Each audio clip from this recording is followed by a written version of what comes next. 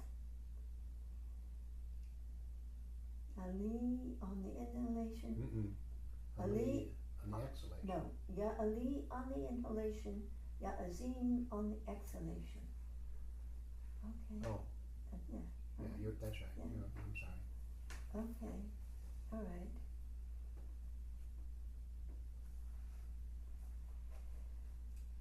So you notice that it's all emotion. The emotion of Azim is outgoing and Ali is uplifting.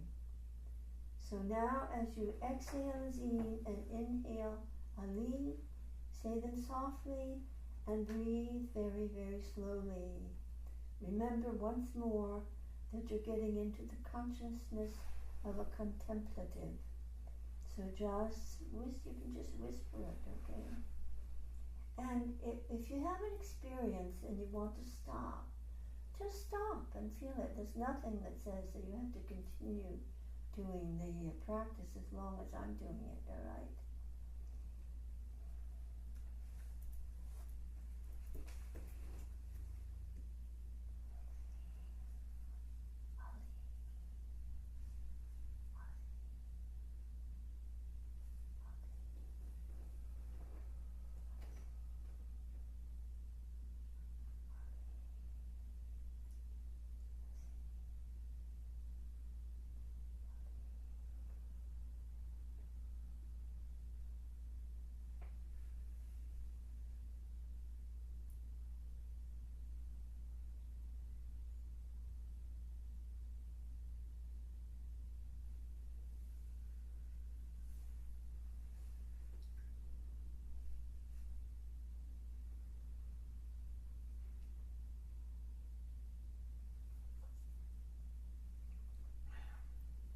Our attunement during this practice is on Christ. First of all, think of the words in the Bible, everything is full of his story. That's Ya'azim. Then think of the words, God glorified me in the beginning of time. I'll repeat that. On the exhalation, as you think of the words, as you exhale, think of the words in the Bible. Everything is full of his glory. That's Ya'azim. And then think of the words, God glorified me in the beginning of time. That's the Gospel of John. God glorifying a glorious being manifested in creation. We have a kind of intuition of that high state of glorification because we participate in the divine consciousness. So again, on Azim, everything is full of his glory, and on Ali, God glorified me in the beginning of time.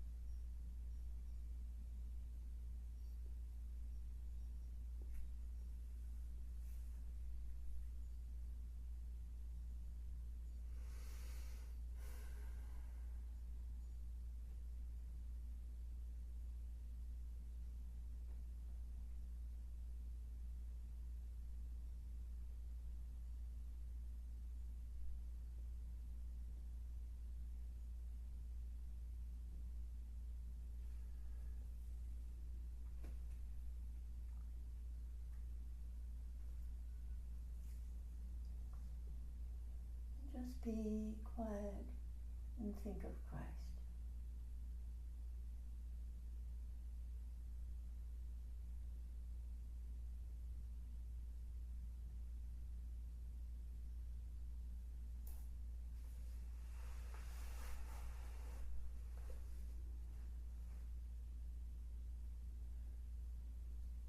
Now, when you look at your personality as from a bird's eye view, quite objectively, then it must be clear that much of it has been inherited from your ancestors. Think of your personality as something that has accrued to you. just like your body. At the same time, it is somehow being infused with your eternal being, which carries the divine inheritance. The important thing is that you identify with your eternal being, and for that you have to get into the state which is the point of application of the pendulum. Now, is there anything you want to hear again on this? Okay, all right. And you consider your personality as something that is accrued to you, and yet it does carry a kind of protection of one's eternal being in it. It's trying to come through. So the word for this is Yakaher. And in the end, as you evolve, it prevails upon the inheritance from the ancestors. This is your true being. And the word we use is prescience. It prevails. All you have to do is keep on concentrating on always having existed. All you have to do is keep on concentrating on always having existed. Avoid slipping into your personality identity. Think the word Kaher or Kahar.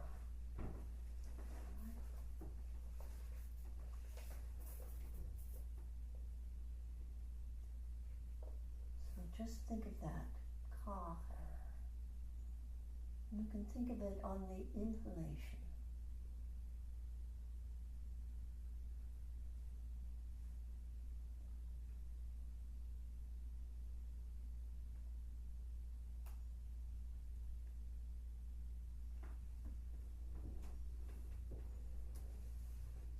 This is where you have to have a lot of insistence, just like Buddha sitting under the tree. Just keep your concentration. Yakar.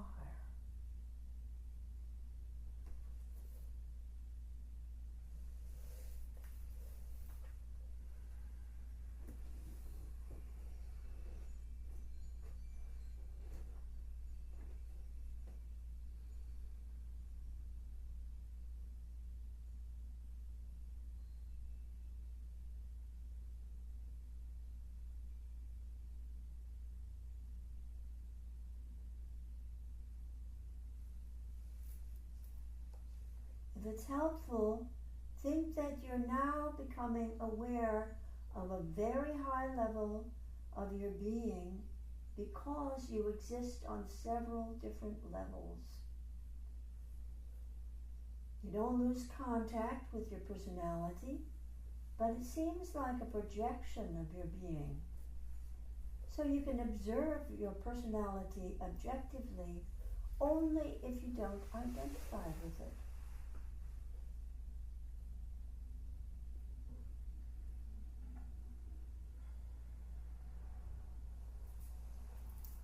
Now, one thing becomes very obvious to you.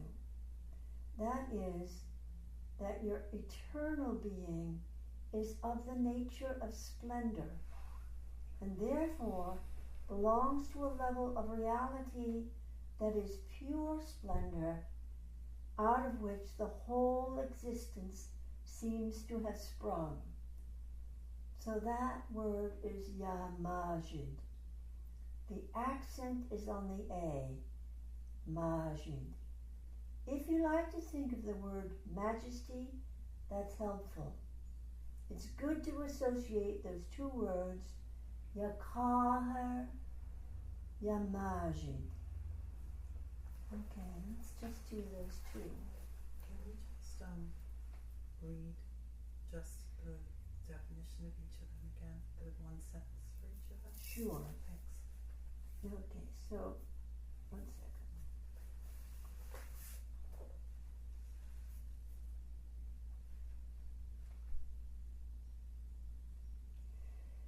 You're identifying on Kahar with your eternal being. It's with both actually, but for Kaher, you have to get into the state which is the point of application of the pendulum. So when you consider your personality as something that's accrued to you, and yet it does carry a kind of protection of one's eternal being in it, it's trying to come through. So the word for this is Yakaher. Let's see. One of the words for Kaher is divine order, and another Masara, Sovereignty. sovereignty. So you can, sovereignty goes right along with Majid. So just think of sovereignty. It's actually, you get the image of sitting on your divine throne, sitting in your own throne. So it's Kaher, sovereignty, Majid, majesty. All right? So it's splendor. Kaher, sovereignty, Majid, splendor. All right? So just put down your pens and let's do it.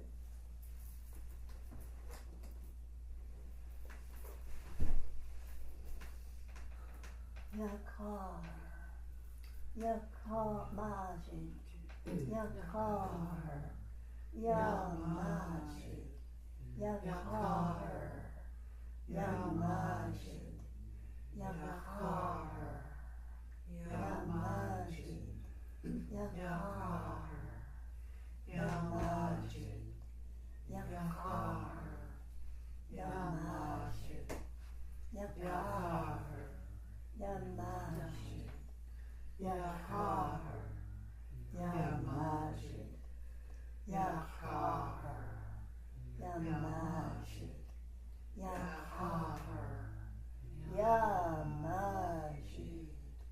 Now just do it on the breath. Kaher on the inhalation and Majid on the exhalation.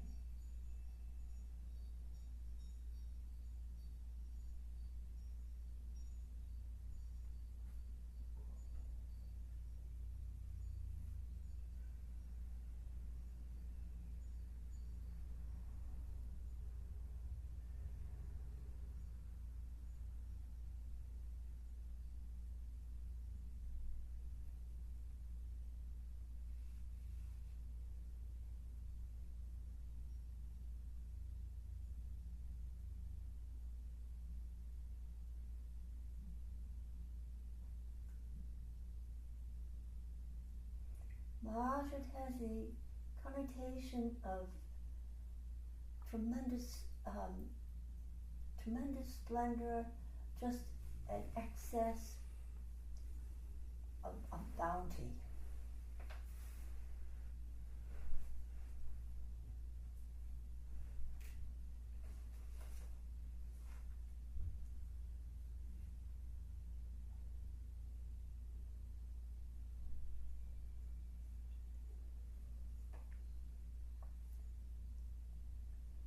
Again, one gets very easily into words unless you think of it as you inhale Kaher and as you exhale Majid.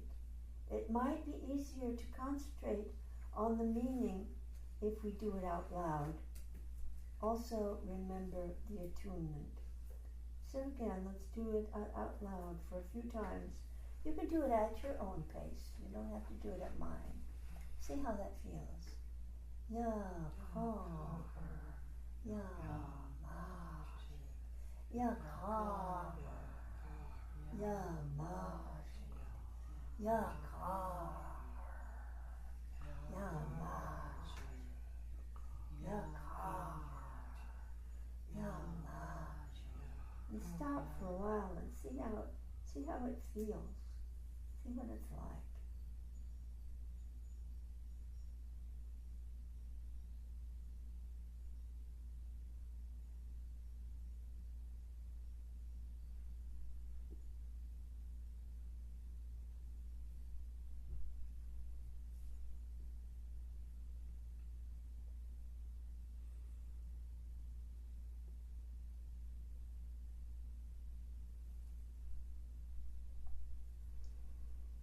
Now we have the problem of reconciling the pride of our eternal being with the humility of our personal idiosyncrasies.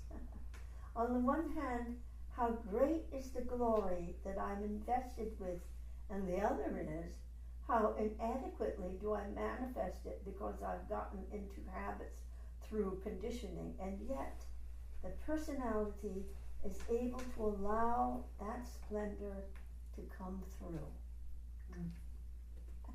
Despite our Mhm. inadequacies or faults. Key word here, I think, is allow. Yeah. Just let it happen. Let it. Allow it. But it's a question of being aware of how it's coming through. So that word is yamajud. Accent on the jud. Yamajid. Yamajud. So let's practice that. We'll do it first yamajid and then maujud. So on this one you do majid on the inhalation, majud on the exhalation. But first we'll do it out loud. We'll just do it a short period of time. Sorry, Band-Aid is annoying. Yamajid, Yamajud, Yamajid, Yamajud, Yamajid, Yamajud, Yamajid, Yamajud, Yamajid, Yamajud, Yamajid, Yamajud, Yamajid, Yamajud, Yamajid, Yamajud, Yamajid, Yamajud, Yamajid, Yamajud. Now just if you can, just envision how this splendor can come through your personality right into existence.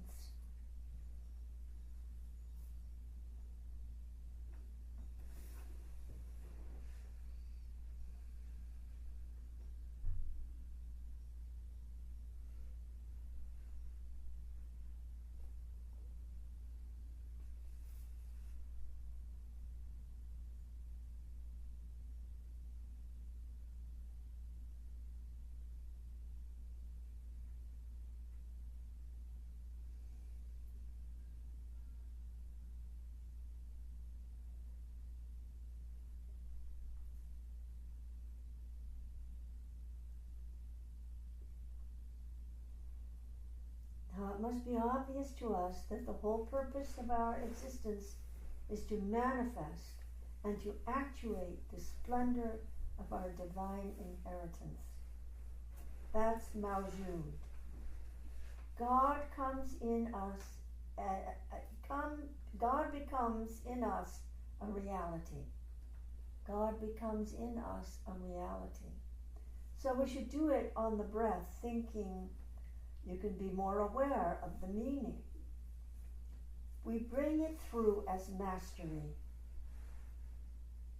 May we be control in charge of situations. The clarity of our eternal intelligence becomes insight applied. In our personality, we are always capturing that which is enacted behind the appearance of situations. I'm going to read that whole paragraph again. Now, it must be obvious to us that the whole purpose of our existence is to manifest and to actuate the splendor of our divine inheritance. So that takes in a lot, you know. That's Maujud, the manifesting and the actuating. God becomes in us a reality. So we should do it on the breath, thinking. You can be more aware of the meaning. We bring it through as mastery. this sentence is screwy here. May we be in control and in charge of situations. The clarity of our eternal intelligence becomes insight applied. In our personality, we are always capturing that which is enacted behind the appearance of situations. So the entire panoply of Majid coming through, it comes through in so many ways, as mastery, as insight, as in any way you can think of. It just comes right through and is applied, Mawjud, in the world. So that's pretty magnificent. Shall we take a short break and have Sikr? Take a short break. 10 minutes? Okay.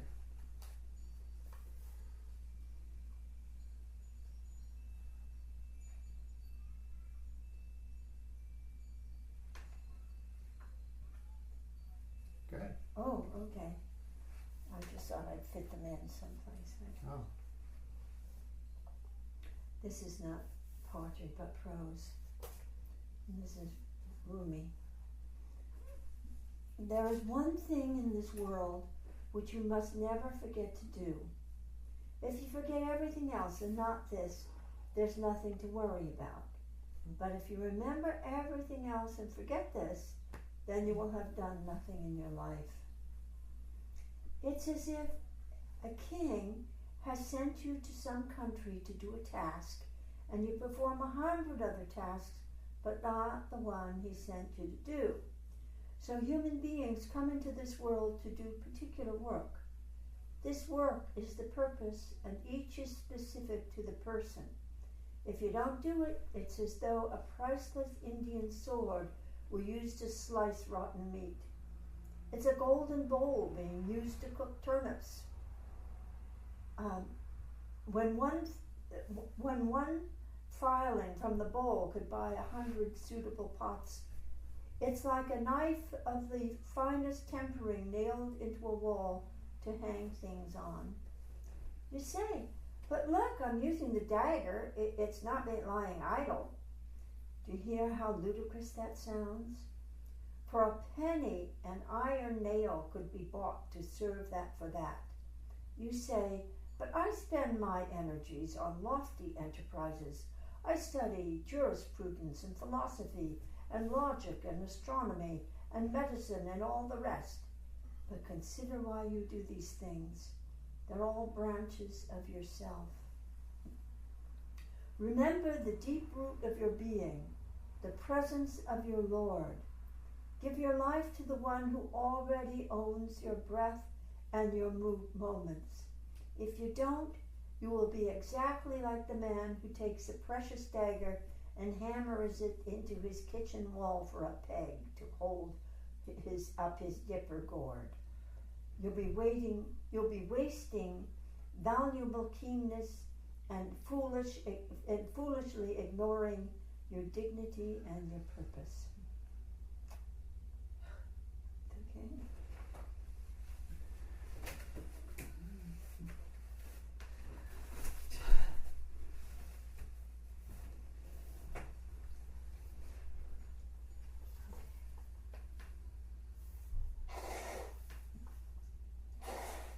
Listen to the story told by the reed of being separated. Since I was cut from the reed bed, I have made this crying sound. Anyone apart from someone he loves understands what I say. Anyone pulled from a source longs to go back. At any gathering I am there, mingling in the laughing and grieving. A friend to each, but few will hear the secrets hidden within the notes. No ears for that. Body flowing out of spirit. Spirit up from body, no concealing that mixing. But it's not given us to see the soul. The rude fleet is fire, not wind. Be that empty. Hear the love fire tangled in the reed notes as bewilderment. melts into wine. The reed is a friend to all who want the fabric torn and drawn away. The reed is hurt and salve combining, intimacy and longing for intimacy, one song, a disastrous surrender, and a fine love together. The one who secretly hears this is senseless. A tongue has one customer, the ear. If a sugarcane flute had no effect, it would not have been able to make sugar in the reed bed. Whatever sound it makes is for everyone. Days full of wanting, let them go by without worrying that they do. Stay where you are, inside such a pure, hollow note. Every thirst gets satisfied except that of these fish, the mystics, who swim an ocean of grace, still somehow longing for it. No one lives in that without being nourished every day. But if someone doesn't want to hear the song of the reed flute, it's best to cut conversation short, say goodbye, and leave.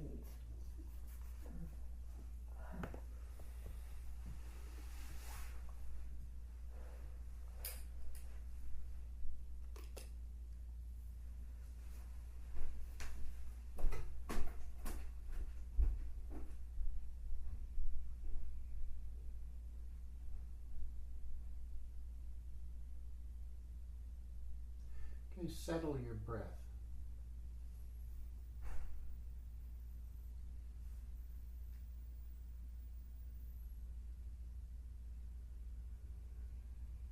We've been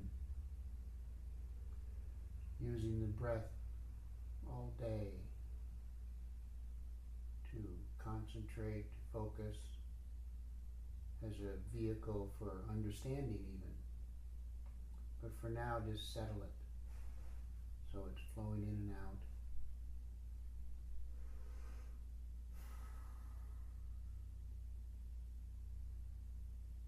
Doing its job.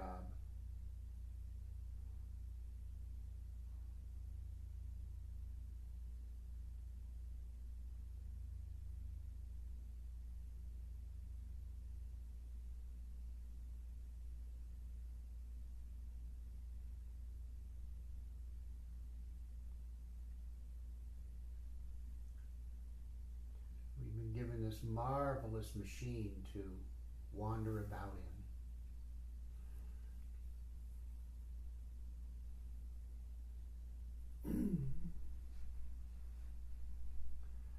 And if you think about all of the structures that had to be in place in order for this machine to exist, that you might have this opportunity to wander about.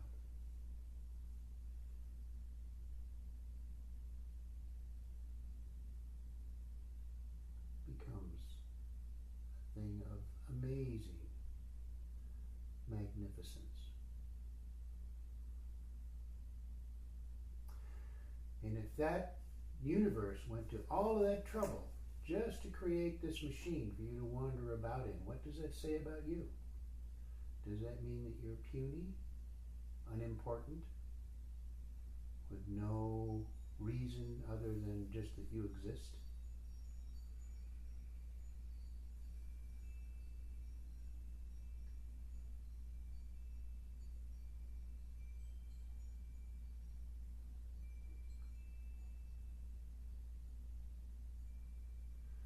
Or does it say that you are truly a being of glorification?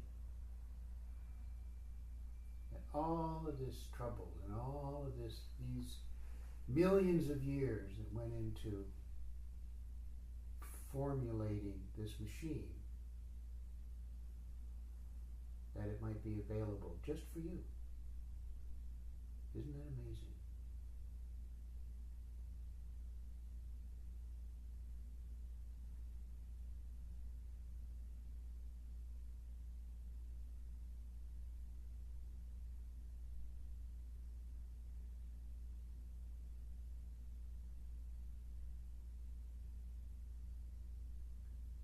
So once again, inhale Ali and exhale Azim.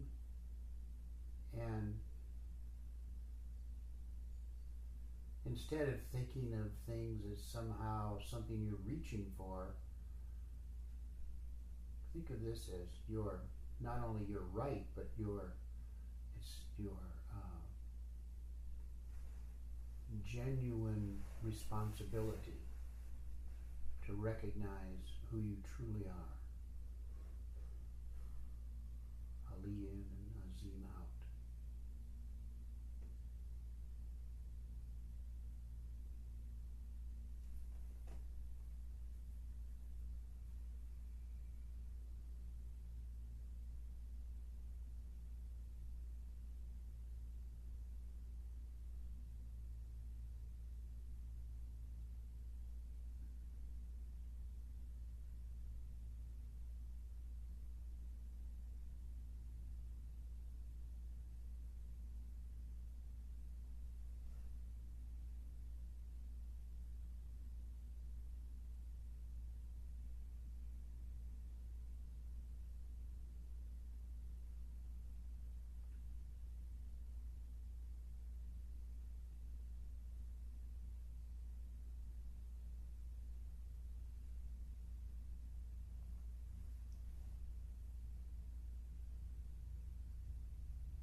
And you might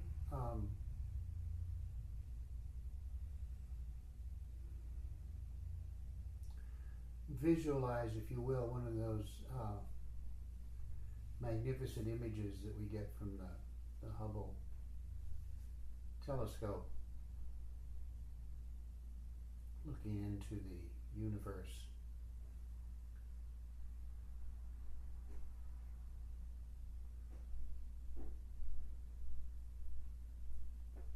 A galaxy, perhaps, or one of these magnificent nebulas, or the birth of a star.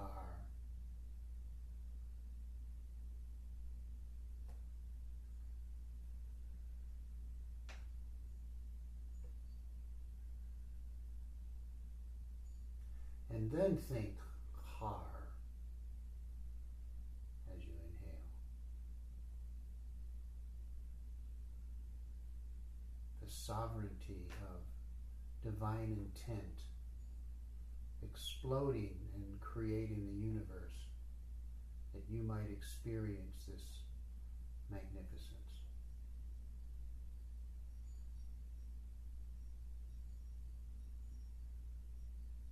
We're not isolated looking outward. We're part of it, and we're experiencing it more and more as humanity and then as individuals.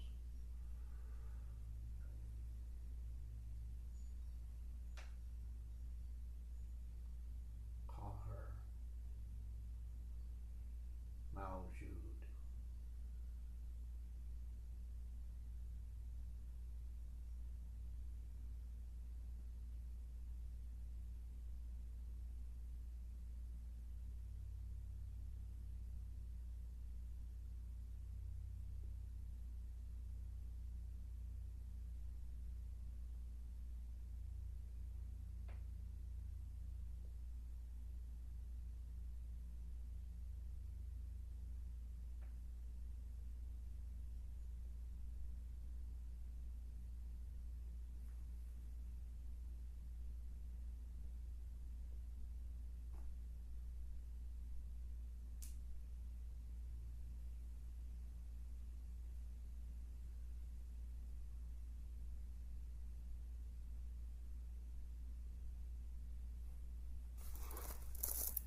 And then,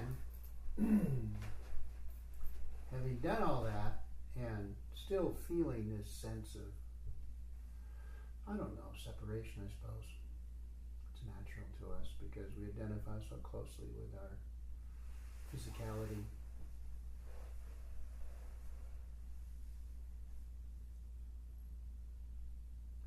But there's a being that we can access whose